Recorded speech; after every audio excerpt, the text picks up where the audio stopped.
Welcome to the Soul of History channel. The sun rose over the construction site like it did every morning, casting long shadows between the half-built walls and scattered materials. Elias wiped the sweat from his brow with the back of his calloused hand, the same motion he'd made thousands of times before. At 42, his body carried the weight of 2 decades in construction, strong shoulders, weathered skin, and hands that spoke of honest work. His lunch break arrived with the familiar whistle that echoed across the site, while his colleagues gathered in their usual circle, sharing jokes and complaints about their supervisors. Elias preferred the quiet corner near the chain-link fence. He unwrapped his simple meal, 2 sandwiches his wife Maria had prepared before dawn, a thermos of black coffee, and an apple that had seen better days. The neighborhood beyond the fence was a mix of old houses and newer developments, where families lived their daily routines. Children walked to school in the mornings, mothers hung laundry in small backyards, and elderly residents sat on their porches watching the world go by. It was a peaceful contrast to the noise and chaos of the construction site. As Elias took his first bite, something caught his attention. Across the fence, about 20 meters away, sat a small figure in a wheelchair. A boy, perhaps 8 or 9 years old, perfectly still under the shade of an old mango tree. The child wasn't playing or reading, just sitting there, watching the construction workers with an intensity that seemed unusual for someone so young.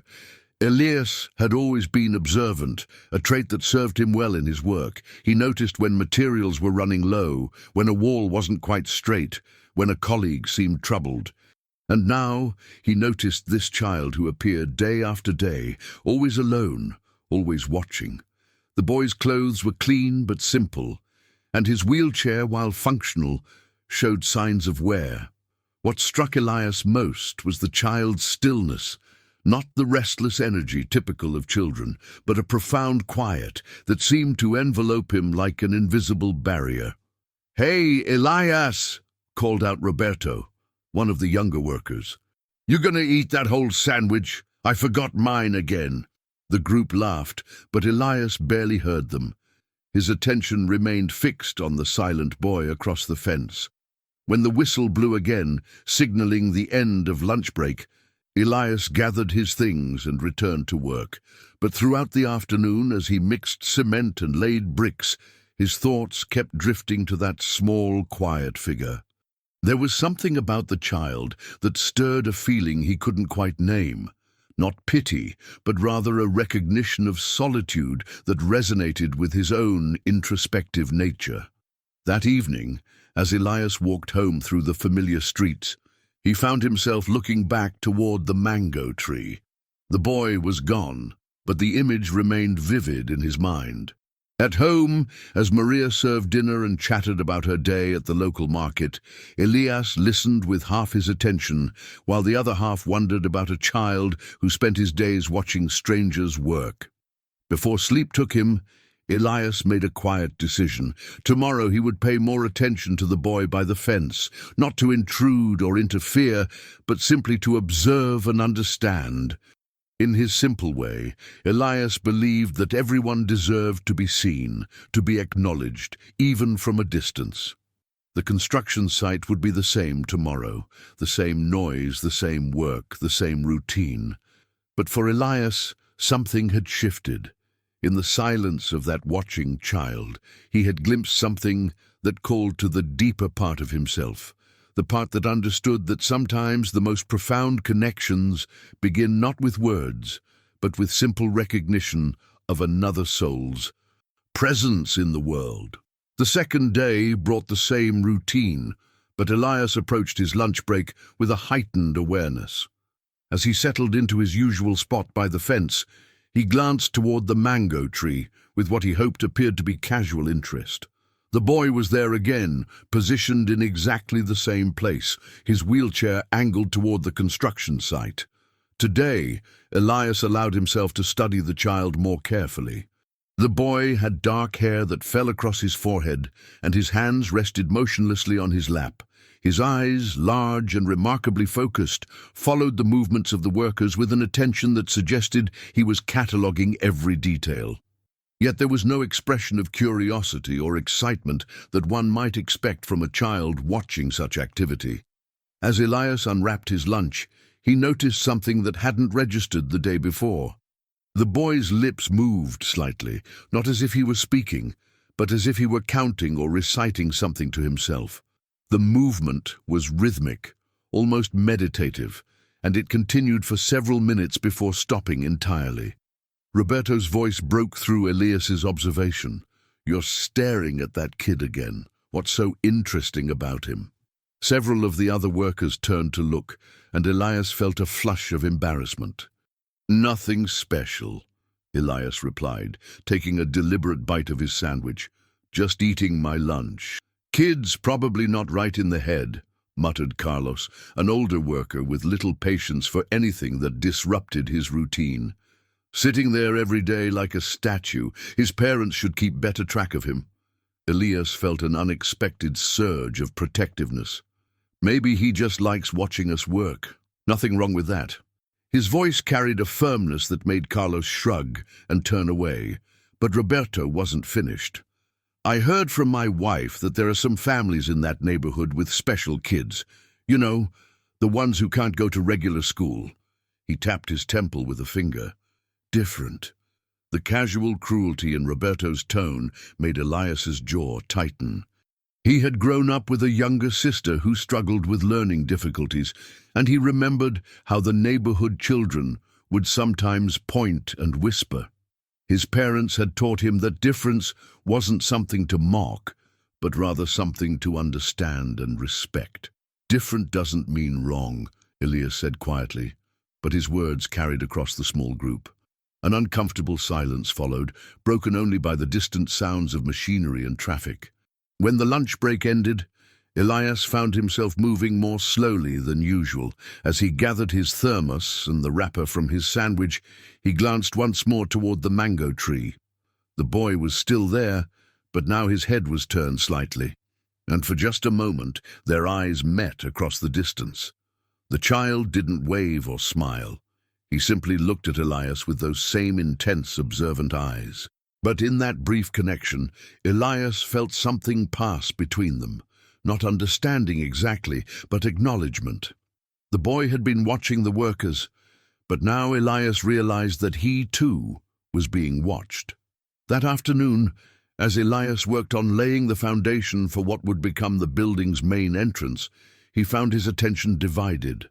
Part of him focused on the precise measurements and the proper mixing of mortar, skills honed through years of practice. But another part of his mind remained with the boy by the mango tree, wondering about his daily routine, his thoughts, his world. During the evening meal, Maria noticed her husband's distraction. "You're quiet tonight. Something bothering you at work?" She had learned to read Elias's moods over their 15 years of marriage, and she could sense when something weighed on his mind. Elias considered telling her about the boy, but he wasn't sure how to explain his growing fascination with a child he had never spoken to. Instead, he simply said, "Just thinking about things, nothing serious." But as he lay in bed that night, Elias realized that his interest in the boy had evolved beyond mere curiosity. There was something about the child's solitary presence that resonated with his own nature. Elias had always been more comfortable with observation than conversation, more at ease with quiet moments than boisterous gatherings. Perhaps that was why the boy intrigued him so much. In that small figure watching from a distance, Elias recognized a kindred spirit, someone who found meaning in simply being present, in bearing witness to the world around them. Tomorrow, he decided, he would continue to watch and perhaps find a way to bridge the gap between observer and observed. The third day dawned cloudier than usual, with the promise of afternoon rain hanging heavy in the air. As Elias walked to work, he found himself carrying an extra apple in his lunch bag, a decision he had made almost without thinking during his morning preparations. The construction site buzzed with its usual activity, but Elias noticed that several workers kept glancing toward the darkening sky, wondering if they would be able to finish their outdoor tasks before the weather turned. By lunchtime, the first drops had begun to fall, sending most of the crew scrambling for shelter under the temporary roof they had erected near the equipment storage area. Elias, however, made his way to his usual spot by the fence, despite the light rain. The boy was there, as always, but today he seemed different. His wheelchair was positioned closer to the mango tree, and Elias could see that the child was getting wet. The tree provided some shelter, but not enough to keep him completely dry. Without overthinking his actions, Elias approached the fence. The chain links were about chest high, and the distance between him and the boy was perhaps 15 meters. Close enough to see the child clearly, far enough to maintain respectful distance. "Hey!" Elias called out softly, his voice barely carrying over the sound of the gentle rain. The boy's head turned toward him, those same intense eyes now focused directly on Elias's face. Elias held up the extra apple he had brought, then carefully lobbed it over the fence. His aim was good. The apple landed in the grass about 2 meters from the boy's wheelchair, close enough to reach, but not so close as to startle him. The child looked at the apple for a long moment, then back at Elias. His expression remained neutral, but there was something in his eyes that suggested understanding. Slowly, he maneuvered his wheelchair closer to where the apple had landed and picked it up.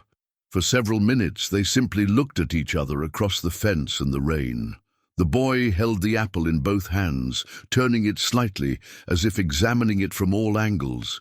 Then, to Elias's surprise, he lifted it to his nose and inhaled deeply before taking a small, careful bite. Elias felt an unexpected warmth spread through his chest. It wasn't gratitude he saw in the boy's face. It was something more subtle and perhaps more meaningful. Acceptance. The child had accepted his small offering not as charity, but as a gesture between equals. "Elias, what are you doing out there? You're getting soaked," Roberto's voice called from the shelter area. The other workers were waving him over, but Elias held up a hand to indicate he would join them in a moment.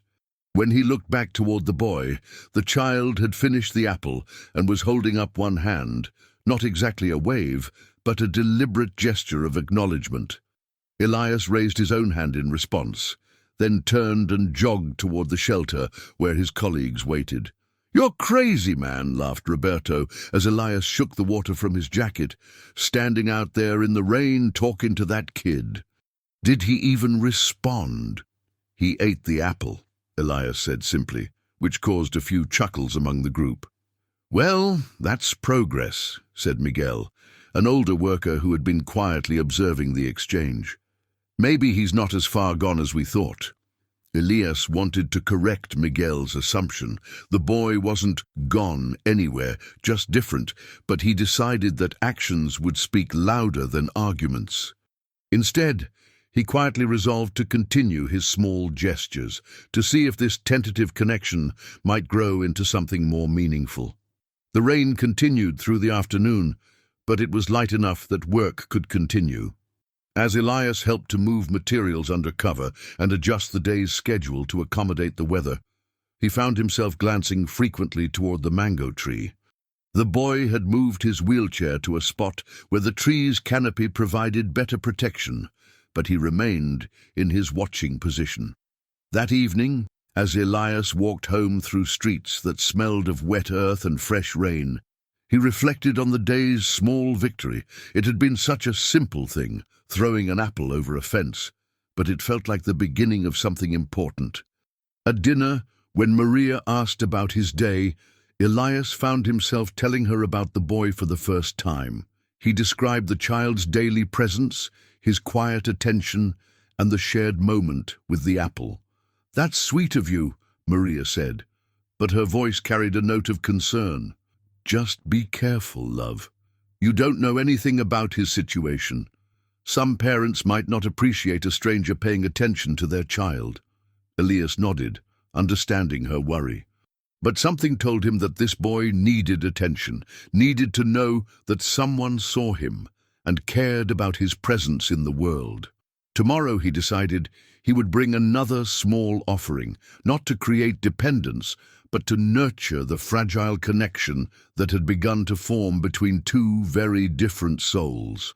Over the following weeks, a routine developed between Elias and the boy that felt as natural as the rhythm of the construction work itself. Each day during lunch break, Elias would approach the fence with some small offering, a piece of fruit, a sandwich cut in half, or sometimes just a bottle of water on particularly hot days. The boy would accept these gifts with the same careful consideration he had shown the first apple, and gradually Elias began to notice subtle changes in his behavior. The child had started positioning his wheelchair slightly closer to the fence, and sometimes he would raise his hand in greeting when he saw Elias approaching. These were small gestures, but to Elias they represented significant progress in their wordless communication. On this particular morning, Elias arrived at work to find his colleagues engaged in their usual pre-work banter, but their conversation took a turn that made him uncomfortable. "I still think it's weird," Carlos was saying, adjusting his hard hat as he spoke. "Grown man befriending some random kid. If that were my child, I'd want to know who was talking to him." "It's not like that," Elias interjected, setting down his tool belt with more force than necessary. "I'm just being neighborly. The kid sits there alone every day." Roberto laughed. "Neighborly? Elias, you don't even know the boy's name. For all you know, his parents think you're some kind of weirdo hanging around their disabled kid." The word disabled hung in the air with an ugly weight that made Elias's jaw clench. He's not disabled. He's just different. And there's nothing wrong with showing kindness to a child who spends his days alone. "Look, I'm not saying you have bad intentions," Miguel said, attempting to mediate, "but you have to see how it looks. You're getting attached to someone else's kid, and you don't know anything about his family or his condition."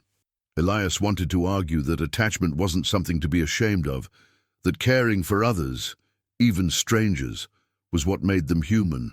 But he could see in his colleagues' faces that they had made up their minds.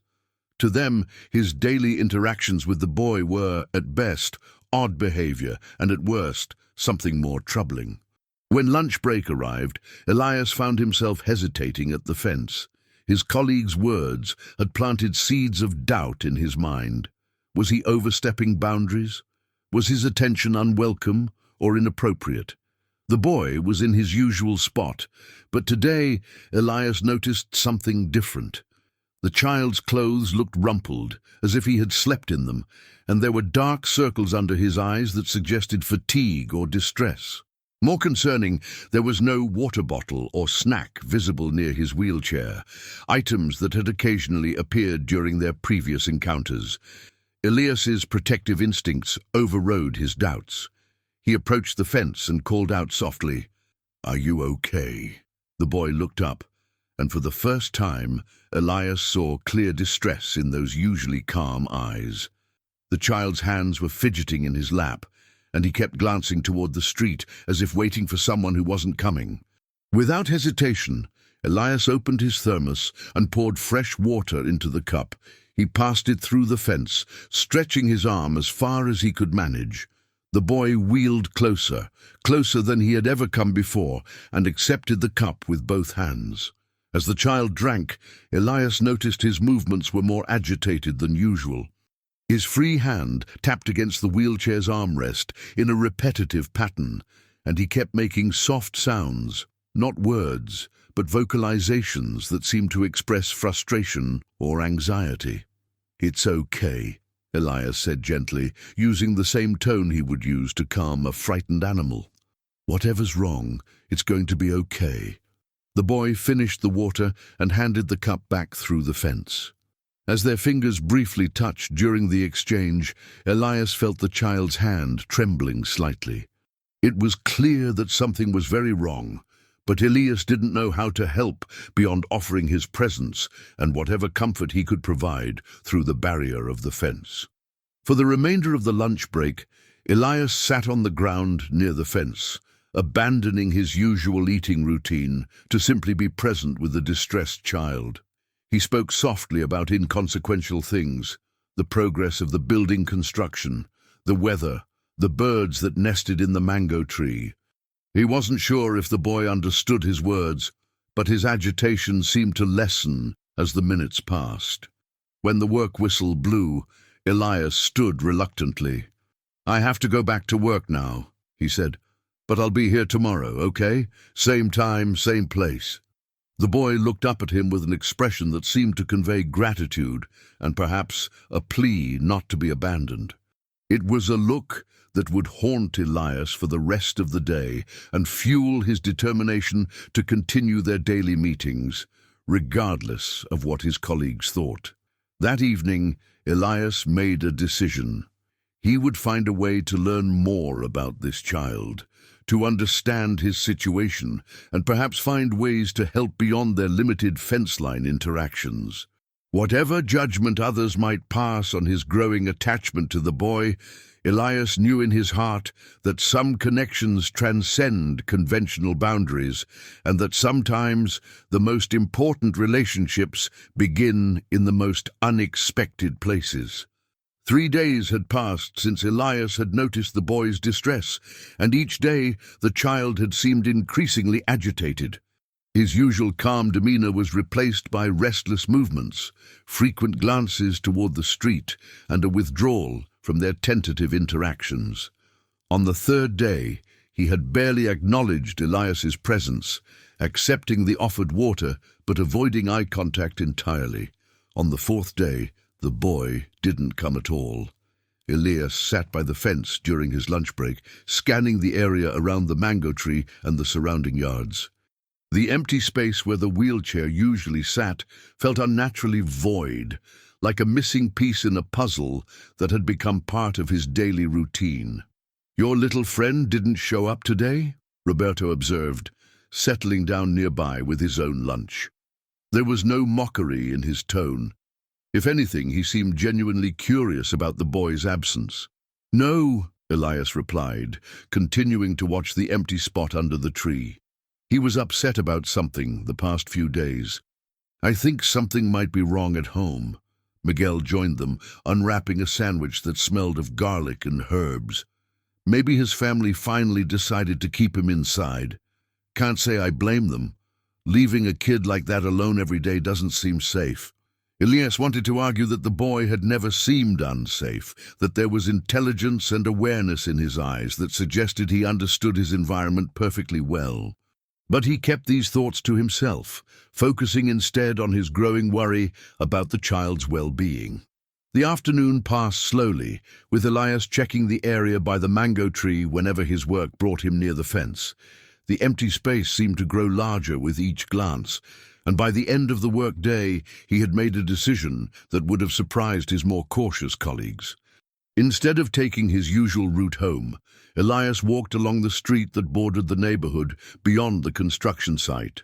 He had never seen the boy arrive or leave, so he had no specific address to investigate, but he hoped that by walking through the area, he might gain some insight into where the child lived or what might have happened to him.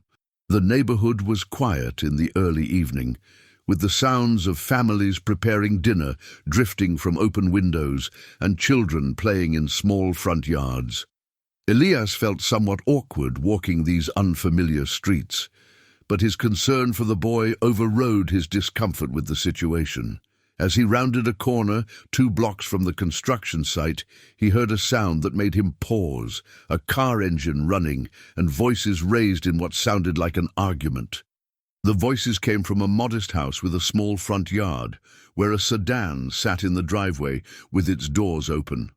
"I don't understand how he could just disappear." A man's voice carried across the yard, strained with panic and frustration. "He can't have gone far. He's in a wheelchair, for God's sake." Elias moved closer, drawn by the obvious distress in the man's voice. Through the gap between houses, he could see 2 adults, a man in an expensive suit and a woman in nurse's clothing, standing beside the car in heated discussion. "We've checked everywhere he usually goes," the woman was saying. "The park, the therapy center, even the grocery store where he likes to watch people. He's never been gone this long without us knowing where he is. The man ran his hands through his hair, a gesture of barely controlled panic. This is exactly what I was afraid of. Ever since Elena died, he's been getting more withdrawn, more unpredictable. Maybe we should have put him in that residential facility after all. Mr. Santos, Daniel isn't unpredictable, the woman replied with professional patience. He's grieving. Children with autism process loss differently, but that doesn't mean he's become dangerous or incompetent. Elias felt his heart sink as pieces of the puzzle began to fall into place. The boy's name was Daniel. He had autism. Someone named Elena, presumably his mother, had died recently, and now he was missing. The realization that this was about his young friend hit Elias like a physical blow. Daniel was lost somewhere, probably scared and confused while his father and caregiver searched frantically for him. Elias thought about the boy's increasing agitation over the past few days, his obvious distress, and his failure to appear at his usual spot that morning. Without stopping to consider the implications, Elias walked toward the house. The two adults looked up as he approached, their expressions shifting from hope to wariness as they realized he was a stranger. "Excuse me," Elias said, removing his work cap in a gesture of respect. "I couldn't help but overhear. You're looking for a boy named Daniel." The man, Mr. Santos, stepped forward with a mixture of desperation and suspicion. "Yes. Do you know something about my son? Have you seen him?" Elias took a deep breath, knowing that his next words would change everything. "I think I know where he might be."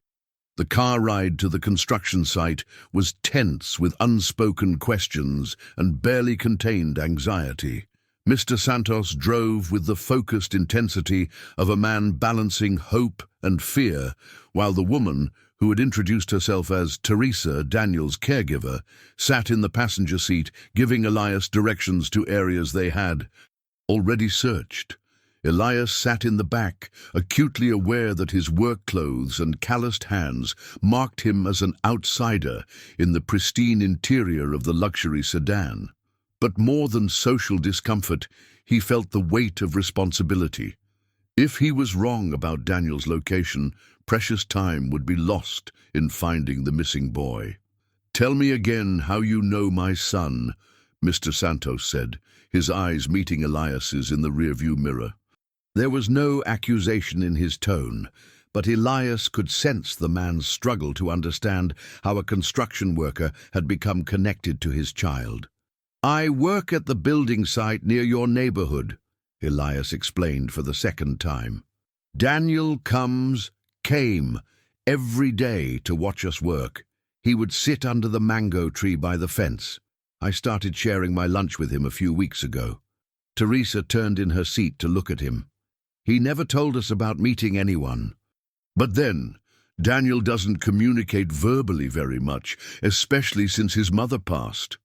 The pain in her voice was evident, and Elias felt a deeper understanding of Daniel's recent distress. Losing a parent would be traumatic for any child, but for a boy who processed the world differently, the loss might be overwhelming in ways that others couldn't fully comprehend. "How long has he been missing?"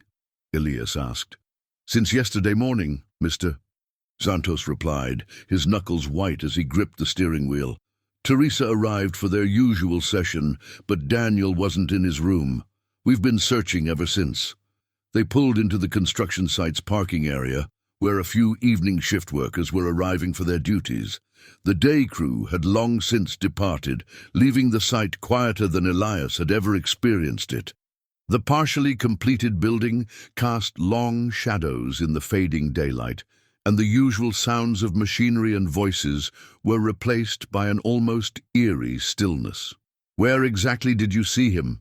Mr. Santos asked as they walked toward the fence.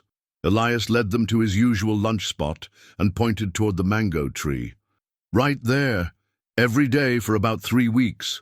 Same position, same time."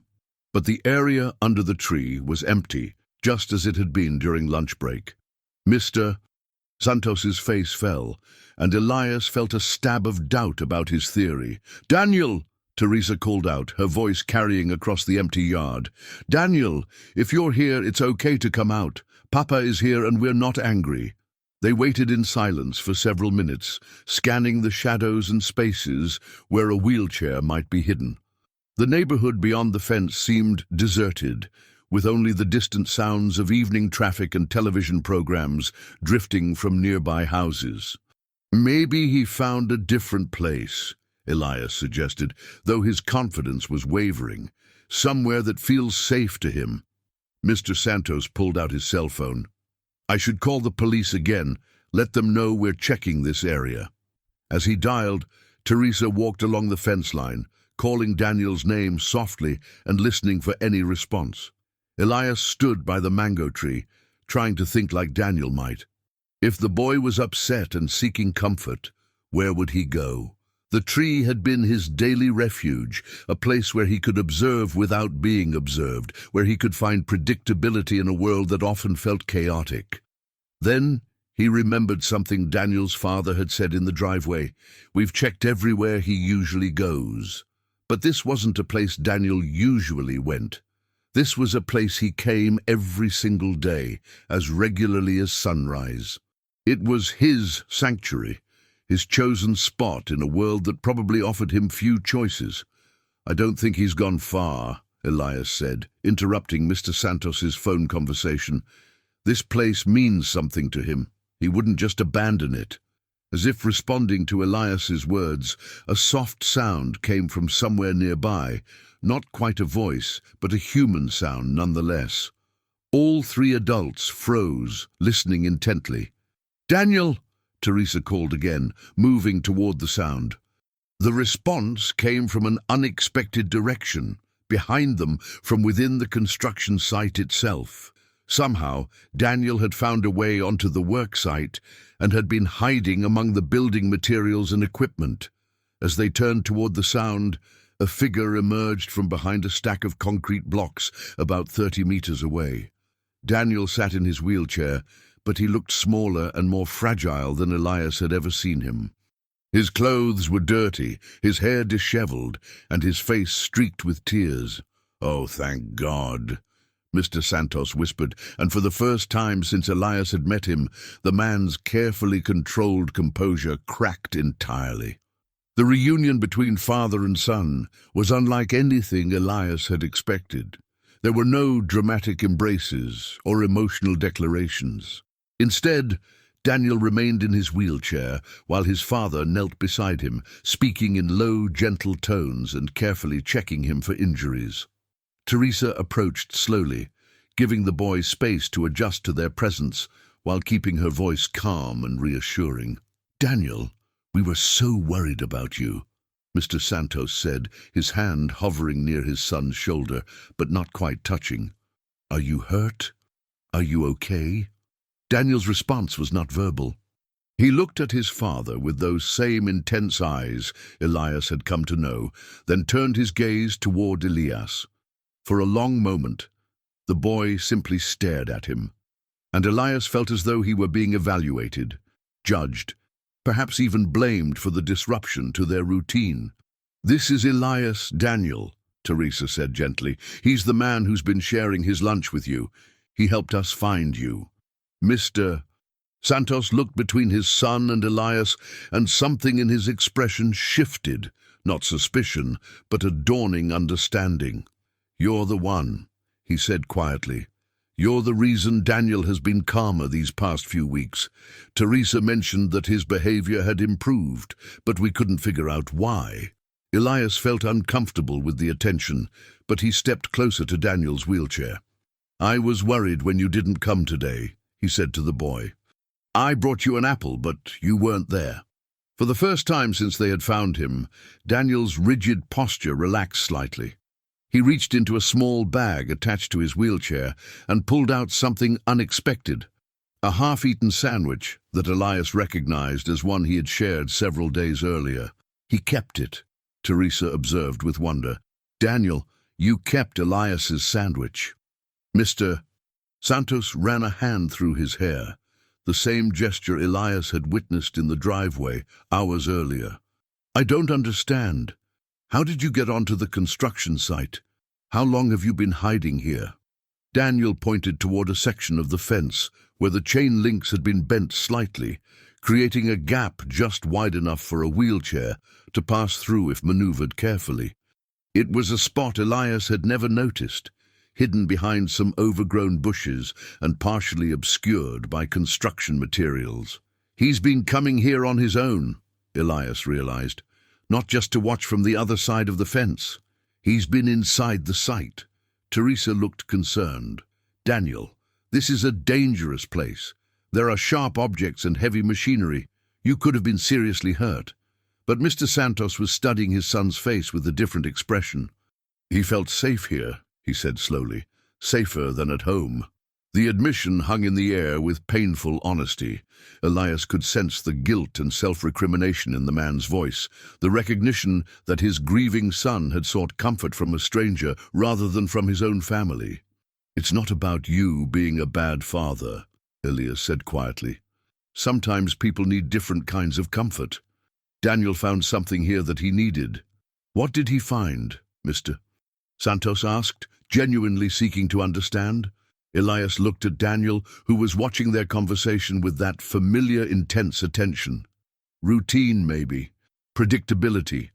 I was here every day at the same time, doing the same things. And—" he paused, searching for the right words. "I didn't expect anything from him. I didn't try to change him or fix him. I just accepted him as he was." Teresa nodded slowly.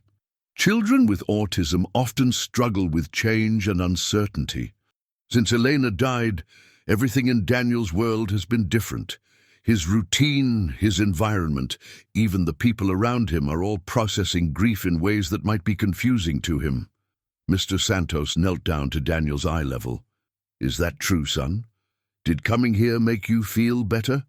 Daniel didn't respond verbally, but he reached out and touched his father's hand, a rare gesture of physical contact that seemed to carry enormous significance.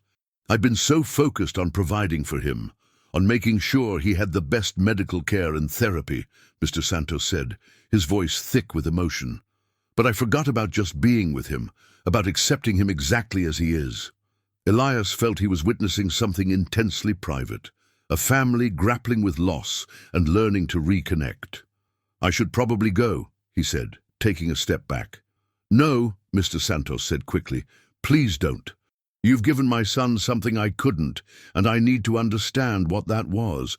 Maybe you could help me learn how to do the same."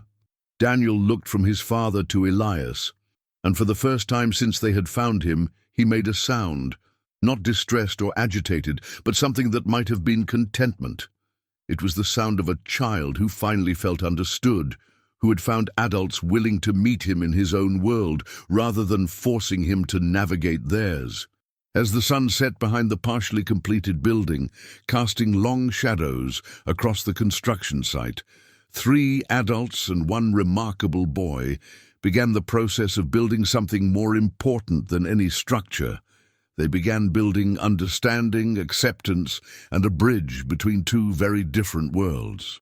2 weeks had passed since the night they found Daniel at the construction site. In that time, Elias's life had changed in ways he could never have anticipated. What had begun as simple lunch break encounters had evolved into something much more significant. And now he found himself sitting in the elegant living room of the Santos home, feeling distinctly out of place among the expensive furniture and carefully curated artwork. Mr. Santos, who had insisted Elias call him Roberto, though it felt strange to share a name with his co-worker, sat across from him with a thick folder of documents spread across the coffee table. Daniel was nearby in his wheelchair, quietly arranging and rearranging a set of colored blocks in patterns that seemed meaningful only to him. "I've been thinking about our conversation at the construction site," Roberto said, his voice carrying the decisive tone of a man accustomed to making important decisions. "About what Daniel found there that he couldn't find at home." Elias nodded, still uncertain why he had been invited to this meeting. Over the past 2 weeks, he had visited Daniel several times, always at Roberto's invitation, and always with Teresa present to help facilitate communication.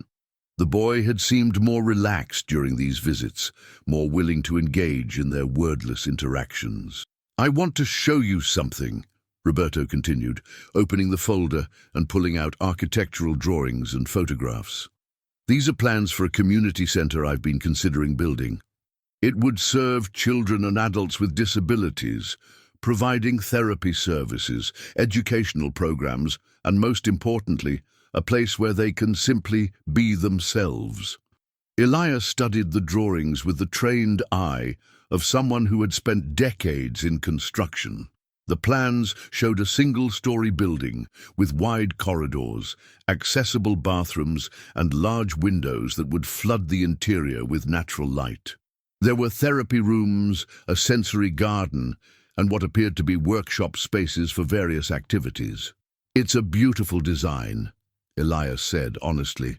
"The accessibility features are well thought out, and the open spaces would be perfect for children who need room to move freely." Roberto leaned forward, his expression intense. "I started planning this center 6 months ago, before Elena became ill. It was going to be her project. She was a special education teacher before Daniel was born, and she always dreamed of creating a place where children like him could thrive without judgment." The mention of his late wife brought a shadow of pain across Roberto's face, but he continued. "After she died, I put the project aside. I couldn't see the point of building something that would only remind me of what we had lost. But watching you with Daniel, seeing how he responded to your acceptance and patience, made me realize that Elena would want me to continue." Elias felt a growing sense of where this conversation was heading, but he remained silent, letting Roberto explain his vision. "The thing is," Roberto continued, "I know how to run a business, how to manage finances and navigate bureaucracy. But I don't know how to create the kind of environment that Daniel found with you at the construction site. I don't know how to build acceptance and understanding into the physical structure of a building." Teresa, who had been quietly observing from a chair near Daniel, spoke up. "What Roberto is trying to say is that we'd like you to be involved in this project, not just as a contractor, but as someone who understands what these children need." Elias felt his heart rate increase. "I'm just a construction worker. I don't know anything about therapy or special education." "You know about Daniel," Roberto said simply. "You saw him every day and recognized his humanity before you knew anything about his diagnosis or his family situation. You treated him as an individual deserving of respect and kindness, not as a problem to be solved." Daniel looked up from his blocks at the sound of his name, and his eyes met Elias's across the room. In that gaze, Elias saw the same calm attention that had first drawn him to the boy weeks earlier, but now there was something else, a sense of trust and acceptance that felt like both a gift and a responsibility. "I'm offering you the position of project supervisor," Roberto continued. "You would oversee the construction from beginning to end, but more than that, you would help ensure that every detail serves the needs of the people who will use this space. Your salary would be significantly higher than what you're earning now, and you would have full authority to hire your own crew." The offer was overwhelming in its scope and generosity. Elias thought about his current job, where he was just another worker following someone else's plans, and compared it to this opportunity to create something meaningful from the ground up. "Why me?" he asked. "You could hire any number of contractors with more experience in this type of project." Roberto smiled for the first time since Elias had arrived. "Because this isn't just about construction expertise. It's about understanding that the most important part of any building isn't the walls or the foundation. It's the way people feel when they're inside it. Daniel felt safe with you before he ever knew your name, before he understood that you were trying to help him. That's the kind of intuition we need guiding this project." Elias looked around the room, at the architectural plans that represented hope and healing, at Teresa, whose professional dedication was evident in every interaction with Daniel, at Roberto, whose grief had transformed into determination to honor his wife's memory, and finally at Daniel himself, still arranging his blocks but listening to every word with that remarkable attention. "I have one condition," Elias said, his voice steady despite the magnitude of the decision he was making. "I want Daniel involved in the process, not as a symbol or inspiration, but as a consultant. He understands better than any of us what makes a space feel safe and welcoming." Roberto's eyes filled with tears he didn't try to hide. Elena would have loved that idea. Daniel looked up from his blocks and, for the first time since Elias had known him, smiled. A small, subtle expression that transformed his entire face and seemed to fill the room with possibility. As Elias shook Roberto's hand to seal their agreement, he realized that what had begun as a simple act of sharing lunch had evolved into something far more significant. He was no longer just building structures. He was helping to build a community where difference was celebrated rather than merely tolerated, where children like Daniel could find acceptance and understanding. The plans spread across the coffee table represented more than just another construction project. They were a blueprint for hope, designed by grief and guided by the simple recognition that everyone deserves to be seen, accepted, and valued for exactly who they are. 6 months later, the Daniel Santos Community Center stood completed on a tree-lined street just 3 blocks from where Elias had first noticed a quiet boy watching construction workers from across a fence. The building's design had evolved considerably from the original plans, shaped by insights that could only come from someone who understood the daily needs of its future occupants. The morning of the grand opening dawned bright and clear, with the kind of crisp autumn air that made everything seem possible. Elias arrived early, as was his habit, to do a final walkthrough of the building he had helped create. The wide corridors that Teresa had suggested, the sensory garden that Daniel had approved with one of his rare smiles, the workshop spaces where children could explore their interests without judgment. Every detail had been carefully considered and lovingly executed. As he stood in the main therapy room, watching the early morning light stream through the large windows he had personally overseen the installation of, Elias reflected on how much his life had changed. The boy who had once sat silently under a mango tree had given him purpose beyond anything he had ever imagined. "Nervous about today?" Roberto's voice came from behind him. The businessman looked different now, less polished perhaps, but somehow more substantial. His expensive suits had given way to casual clothes, more appropriate for someone who spent his days working directly with children and families. "A little," Elias admitted. "It's one thing to build it. It's another to see it filled with the people it's meant to serve." They were joined by Teresa, who carried a clipboard and wore the satisfied expression of someone whose months of preparation were finally coming to fruition. "The first families should be arriving within the hour," she announced, "and the mayor's office confirmed that they'll be here for the ribbon-cutting ceremony." But Elias was more interested in a different arrival. "Is Daniel ready for this?" Roberto smiled. "As ready as he can be. He's been practicing his part for weeks." The part in question was Daniel's role in the opening ceremony. Rather than having typical dignitaries cut the ribbon, they had decided that Daniel should be the one to officially open the center that bore his name. It had been his idea, communicated through a series of gestures and the occasional word that had become more frequent as he grew more comfortable in his expanding world. As the morning progressed, the center filled with families, local officials, and community members curious about this new resource. Elias watched from the sidelines as children with various disabilities explored the spaces he had helped create, their parents speaking in hushed, hopeful tones about the programs that would soon be available. Miguel and Roberto, his former co-worker, not Daniel's father, had come to represent the construction crew that had volunteered their time to help complete the project. Even Carlos, who had initially been skeptical of Elias's interest in Daniel, had contributed skilled electrical work free of charge. "Never thought I'd see the day when Elias would be running his own show," Roberto said, clapping Elias on the shoulder. "But I have to admit, you've done something pretty special here." The formal ceremony began with speeches from local officials and advocates for disability rights. Roberto spoke about his late wife's dream and how it had found new life through an unexpected friendship.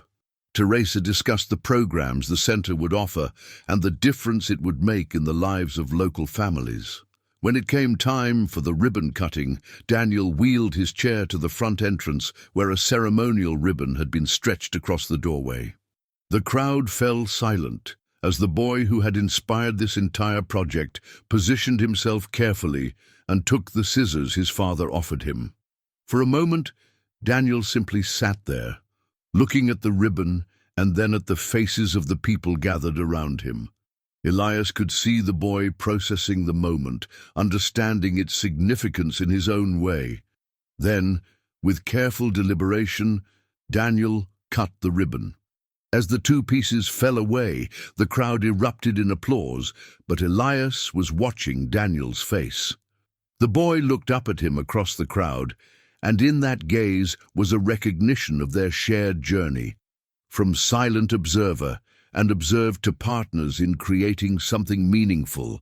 As families began to explore the center, Elias found himself standing once again by a fence, this time the low decorative barrier that surrounded the sensory garden. Daniel had wheeled himself over to join him, and they stood together in comfortable silence, watching children play in a space designed specifically for their needs. "Thank you," Daniel said quietly, the words barely audible, but perfectly clear. They were the first words Daniel had ever spoken directly to him, and Elias felt tears he hadn't expected. "Thank you," he replied, knowing that the boy had given him far more than he had ever given in return. Later that evening, after the crowds had dispersed and the building had grown quiet, Elias remained to lock up the center for the night. As he walked through the empty corridors, he thought about the journey that had brought him here, from a simple construction worker sharing his lunch with a lonely child to the supervisor of a facility that would serve hundreds of families. He paused at the plaque beside the main entrance that read, "The Daniel Santos Community Center, a place where everyone belongs." Below that, in smaller text, it continued, "Dedicated to the memory of Elena Santos and built with the understanding that the most important foundation of any community is acceptance."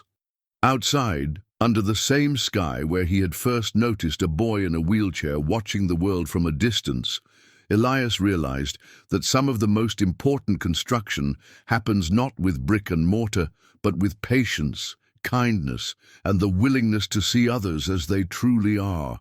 The building behind him would serve its community for decades to come, but the real construction, the building of understanding between two very different souls, had begun with something as simple as sharing an apple across a fence. As he walked toward his car, Elias could see the mango tree in the distance, still standing in the yard where their story had begun. Tomorrow, children would play in spaces designed for their needs, families would find support and community, and Daniel would continue to grow in an environment that celebrated rather than merely accommodated his unique way of experiencing the world.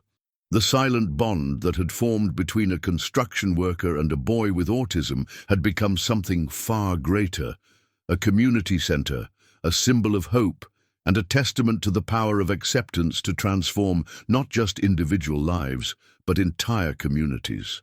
In building this place, they had discovered that the most important construction project of all is the ongoing work of building bridges between human hearts. Isn't it amazing how the smallest acts of kindness can build the most extraordinary bridges between hearts?